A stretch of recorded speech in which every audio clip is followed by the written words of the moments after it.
Monsieur le ministre, en revenant aux documents, j'aimerais comprendre, Monsieur le ministre, comment est-ce que comment vous avez parlé des risques budgétaires sans évoquer le cas de la Poste. Monsieur le ministre, depuis fan yi ñu ngi gis poste di activé wu, ce qui veut dire que xam na ni entreprise bu sonn la entreprise bu soxla aussi ku ko booster la donc mënuma nangu ñu indi document bu toll ni document de programmation budgétaire sans pour autant parler de la Poste, l'élaguer complètement. Monsieur le ministre, ma bëggoon xam rek s'il y avait un problème et bu fekkente ni problème am na lan mooy solution bi wala yéen lan ngeen ñuy proposer pour ce cas-là. Monsieur le ministre, le cas du port aussi bëggoon nañ ci xam parce que su ma nee cas wu port bëggoon nañ ko xam mooy dette fiscale bi laa bëgg a xam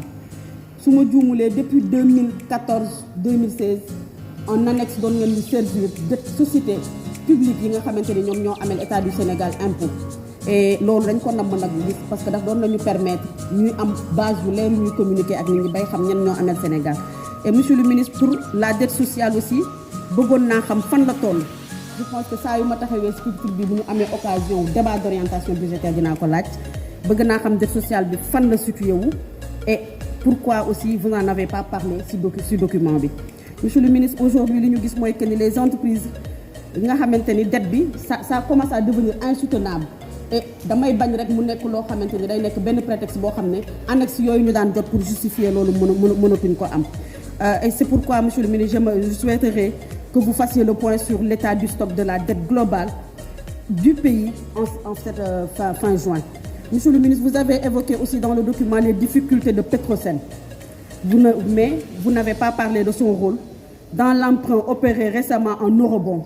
Monsieur le ministre, lii nag bu ñu ko waxee mooy que ni da ngeen dem eurobond nga ñëw fii taxaw wax ñu ko donte nag nee nga ñu dina ñëw si peut-être loi de finance peut-être dina ñëw si loi de finance rectificative mais bu ñu toogee société bu mel ni Petrosen am lu mu si joué nga ñëw toog fii wax si te génnul si document bi moi je pense que dinañ la ko laaj.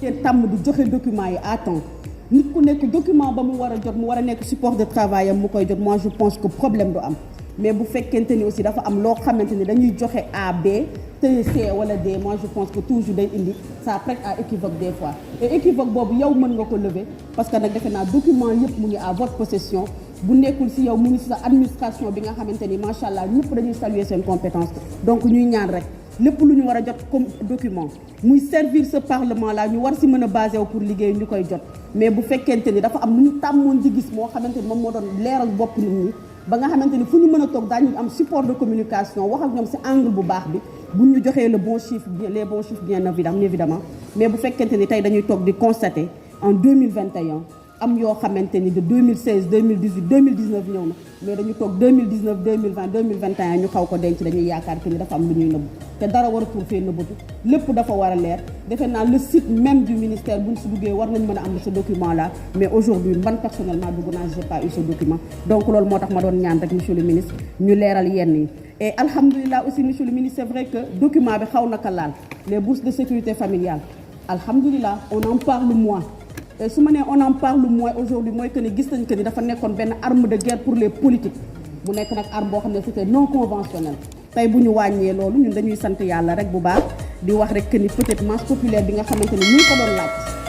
te ñu tàmmaloon leen ko au lieu ñu jàngaloon leen ni ñu wuti jee xaalis boobu dañu leen tàmmaloon chaque fin du mois ñu ñëw jël ko masse populaire boobu peut-être ñoom ñoo ci am problème mais sinon dans le reste monsieur le ministre je pense que avenir dëkk bi ci sa loxo la nekk gafaga réew mi yow yaa ko yor donc pour la bonne marche de ce pays tout doit être clair